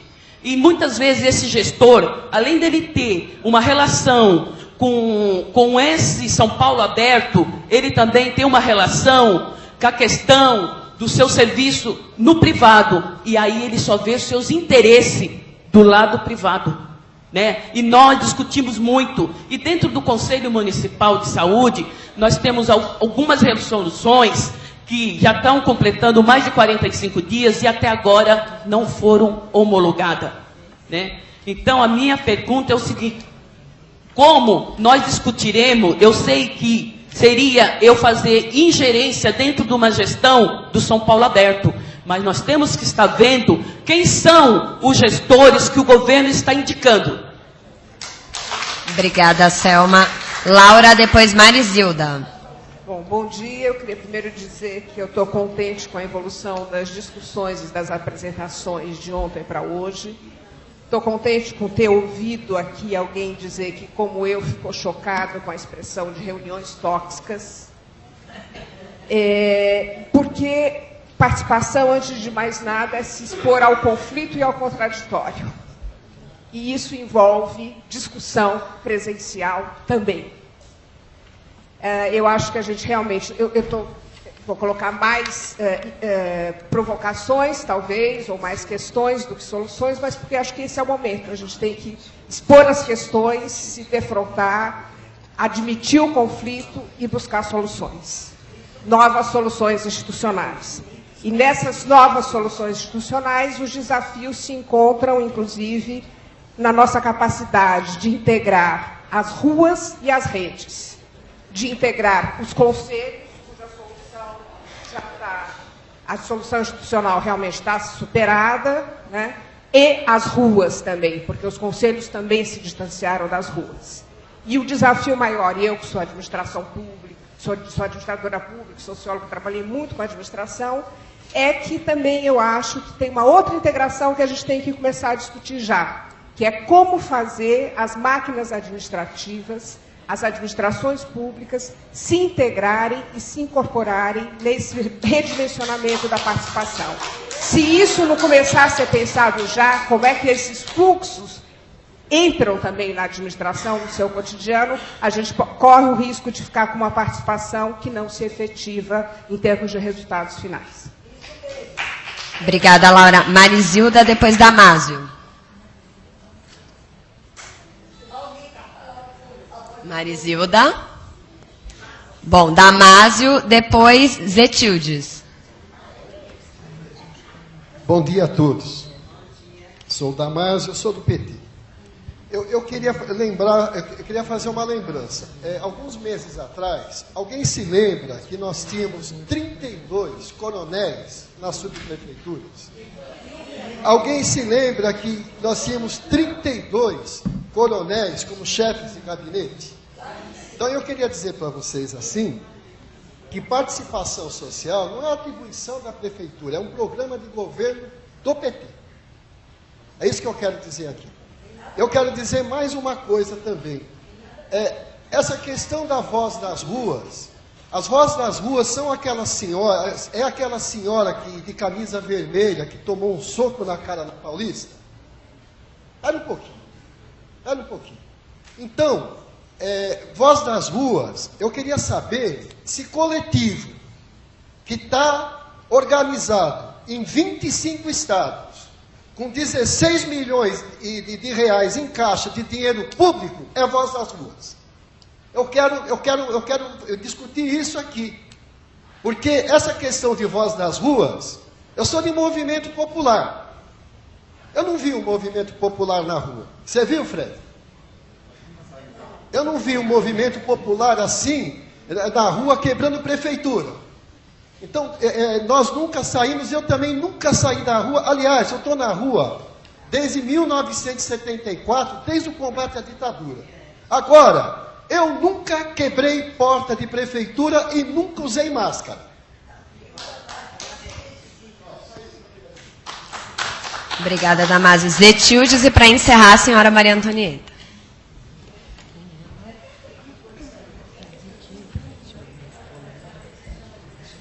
Bom dia a todos e a todas. Simplesmente para falar da integração, né? Quem hoje está nesse encontro e quem não está, né? Porque estão trabalhando ou não tem possibilidade.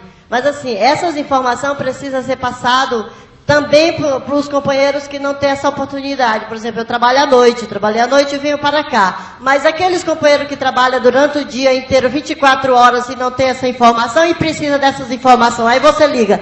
Aí a educação só entende de educação, a saúde só entende de saúde. E as pessoas que ligam e dizem, não, isso não é comigo, é com ela. Aí não, isso não tem nada a ver com isso. Então a gente tem que falar da integração. Como é que a gente, se tem um São Paulo aberto, uma coisa que é a nível mundial, que está se falando que isso é uma coisa mundial, como é que a gente tem uma coisa mundial se um não entende de internet e aí é só pela internet? Então nós precisamos de formação política, investir na educação, né?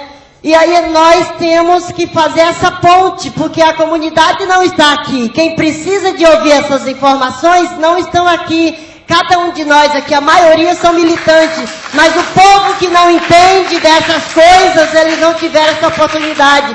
Se o São Paulo aberto, se essas coisas tiverem, nós precisamos criar, né, reinventar um monte de coisa para poder o sindicato se integrar com a população de rua, com os estudantes, com os jovens.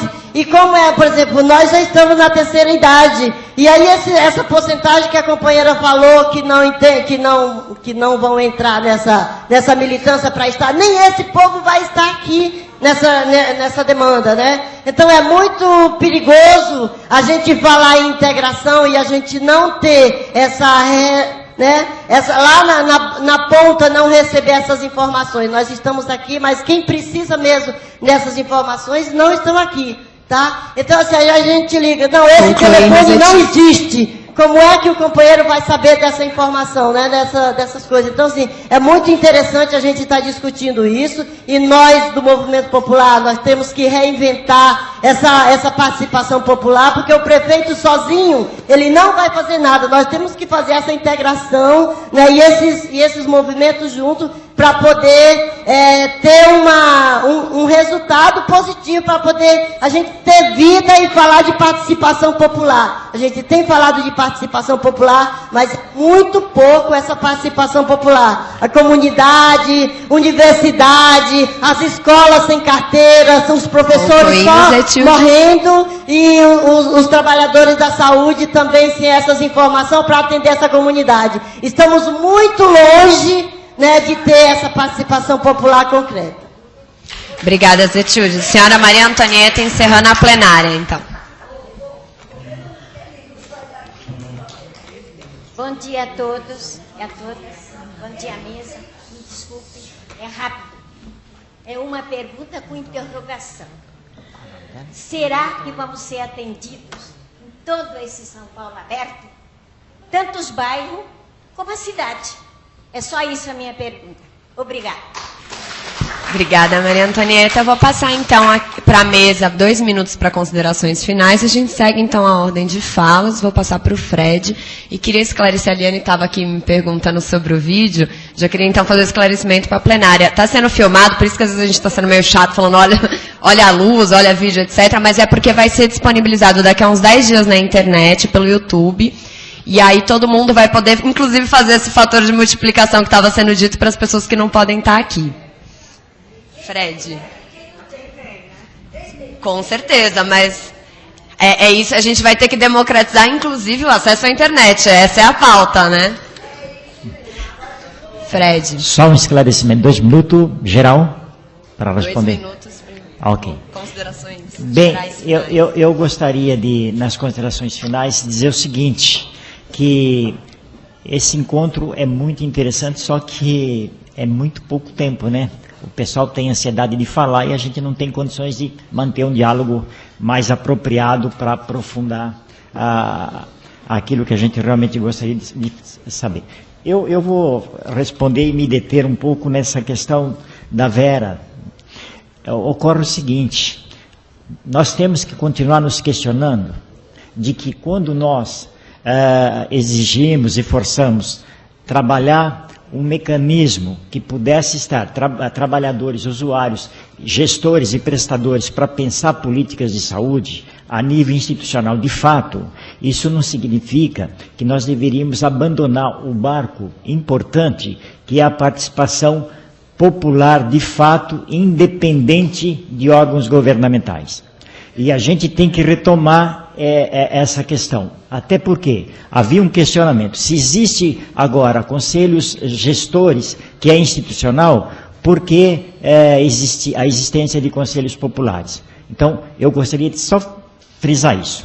É necessário, porque o Conselho Popular, ele é o verdadeiro termômetro da sociedade, né? A dona Maria, o seu José, conhece o pessoal que participa do Conselho Popular, tem problemas, joga essa informação para eles, eles jogam no colo dos conselhos gestores, porque conselho gestor, o nome já diz, ele não é simplesmente pedra, ele é vidraça também, porque ele é conselho gestor, ele tem que também pensar saídas para o problema que chega até ele. Então tem essa diferenciação. O Conselho Popular é um conselho político e deve agir dessa forma, e o conselho gestor ele não pode fazer parte apenas do problema, ele tem que fazer parte da solução também. Então, nesse aspecto, eu acho que esses momentos têm que ser multiplicados para que a gente possa avançar e criar realmente um espaço de participação condizente com a necessidade que a nossa cidade tem. Obrigado. Obrigada, Fred. 2 minutos, Joana. Bom, não sei se 2 minutos me salvam ou me deixa numa situação pior. Bom, tem uma série de perguntas que eu gostaria de responder uma a uma, não sei se vai ser possível. Até acho, pegando o gancho da fala da Zetilde, que ela fala da integração e intersetorialidade, eu acho que esse é um dos principais desafios em qualquer área de política pública e na área de participação social. Não é diferente, ainda mais forte, por isso o grupo de trabalho está reunindo 20 secretarias, mas o que não é suficiente em si, é só para tentar discutir mesmo essa intersetorialidade, mas por enquanto a gente ainda tem é muito fragmentado, e de todo modo eu não tenho nem competência e capacidade de responder algumas coisas que não são da área de direitos humanos, infelizmente, apesar de eu achar que isso não é uma resposta para dar.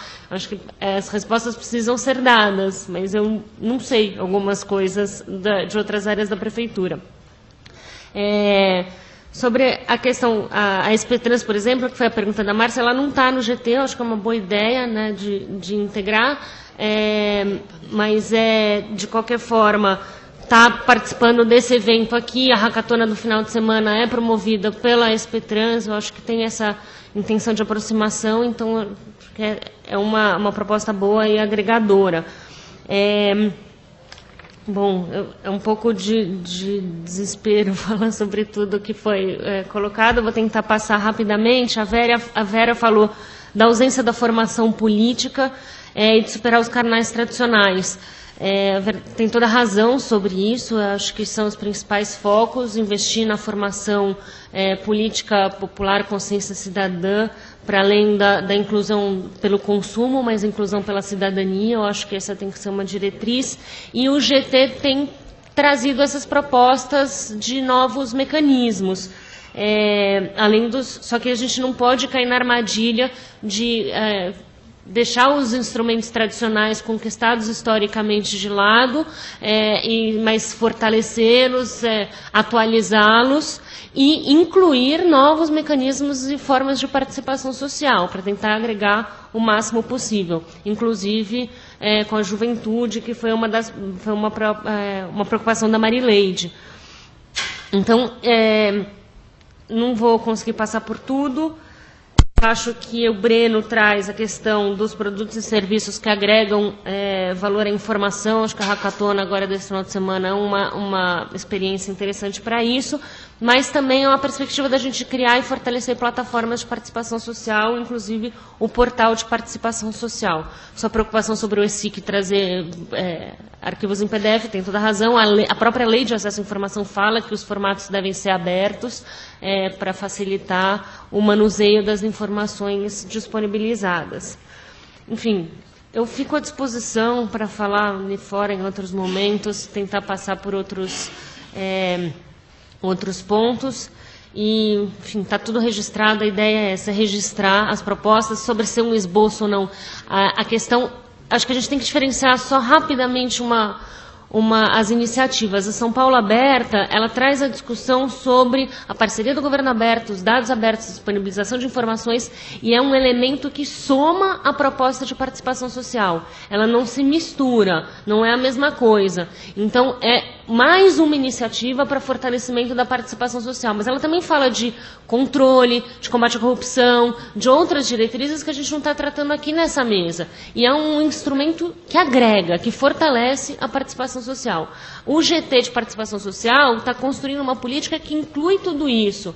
E aí esse esboço que a gente fala a gente tem uma proposta, começando no mês que vem a gente deve apresentar essa proposta para uma ampla discussão sobre esse sistema. Então, sim, essa é a proposta de agregar, e o que foi dito aqui vai contribuir de toda forma. Obrigada. Obrigada, Joana. Liane, então. Eu percebi em diversas falas que, talvez pelo tempo, enfim, eu não consegui deixar um ponto importante claro.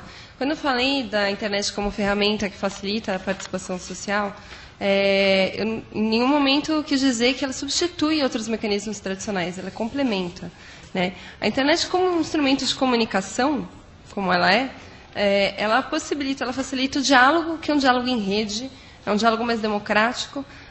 Se todos nós aqui resolvemos escrever juntos uma carta para a prefeitura, a gente tem que marcar uma data, um local e um horário para estarmos todos juntos? Vai ter gente que vai ficar de fora? Como é que... Ou a gente pode encontrar um outro instrumento, né? Por exemplo, né, diversas ferramentas da internet de construção conjunta de documentos. Enfim, vamos chegar lá. É um instrumento que complementa.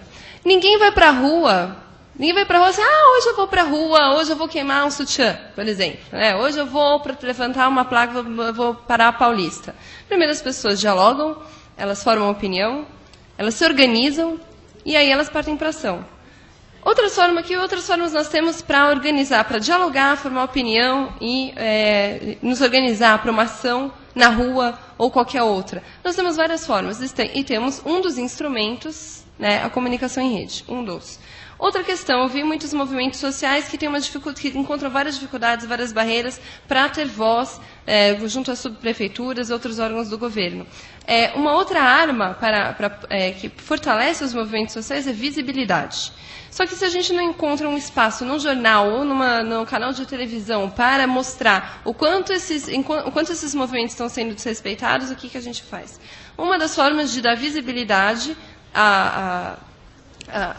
as questões, aos problemas que vocês estão enfrentando também, que é um meio de comunicação democrática, como eu falei. Mas, como eu disse, a internet não é a grande solução para o mundo, ela é mais uma ferramenta que complementa. Eu trabalho num programa de inclusão digital, entre outros, né? Existem várias iniciativas em várias esferas do governo, iniciativas privadas, né, inclusive. Você tem o Google querendo lançar balões, você tem pessoas trabalhando com internet ponto a ponto, que você transmite de um para o outro, você monta a sua estação, enfim. Isso são algumas. Né? E eu vejo, dentro do programa de inclusão digital que eu trabalho, eu vejo muitas pessoas, idosos, vejo pessoas, moradores de rua, se apropriando dessa ferramenta, tendo acesso gratuito à internet e melhorando de vida com isso. Né? Eu vejo isso diariamente. A senhora também pode ser, está convidada a conversar depois comigo.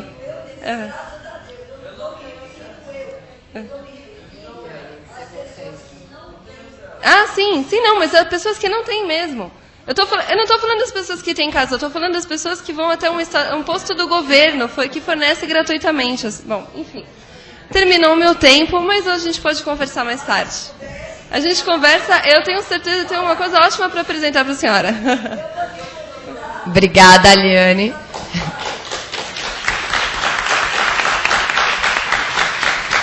Ana Luísa, encerrando a mesa. Encerrando a mesa rapidamente, queria agradecer, né, o convite, agradecer as pessoas que estavam aqui, que quiseram se manifestaram. Eu acho que, enfim, quando eu falei que a participação é um processo tenso, né, que, como a Laura colocou, quer dizer, traz o contraditório, o conflito, e se não trouxer, ela pouco avança, né? Eu acho que, enfim, tem um exemplo aqui, né, dos desafios, né, que se colocam para a participação efetiva, né, da população, né, na busca de uma cidade melhor, né, para todos. Eu acho que a internet, ela é, enfim, uma ferramenta, como a Eliane falou, né? Eu acho que a participação, né, ela supõe a ação coletiva, ela supõe a organização, né? Eu acho que você tem, uma coisa é você ter um instrumento, né, que muitas vezes você pode, é importante, mas ele é uma relação indivíduo-poder público, né? E quando a gente está falando em participação, né, eu, pelo menos, estou falando em coletivos, né, na ação coletiva, né, que organiza a sociedade e que expressa a luta por direitos, né? Então, enfim, acho que essa questão da informação, né, a disponibilização de informação, ela é super importante, mas ela não basta. Eu acho que tem uma diferença entre informação e conhecimento. Acho que o desafio é fazer com que a informação disponibilizada resulte em conhecimento, né, para poder, enfim, qualificar a intervenção da cidadania nas decisões e na partilha do poder. Bom, queria agradecer mais uma vez e, enfim, eu acho que eu estou entendendo que esse é o início de uma conversa que eu acho que pode e deve continuar. Obrigada a todos. Obrigada, Ana Luísa. Bom, gente, para encerrar, eu queria agradecer a mesa, a Joana, o Fred, a Liane, a Ana Luísa, e sobretudo a plenária. E, assim como nossa forma de encerramento nesse momento, eu queria fazer um convite especial para a participação na hackathon de ônibus, que dialoga diretamente com a questão de transporte que foi colocada, ao acompanhamento do Conselho de Transportes, que foi criado como uma resposta direta às ruas, que, muito longe desse governo desmoralizar ou fazer qualquer crítica à ação popular. A gente está aqui para responder às questões que coloquem, que surjam, e fazer um diálogo bem democrático mesmo. E, na verdade, falar para vocês que a gente não vai fazer intervalo para a próxima mesa, que a gente já vai chamar a próxima mesa, e a Tamara assume a coordenação. Obrigada, gente.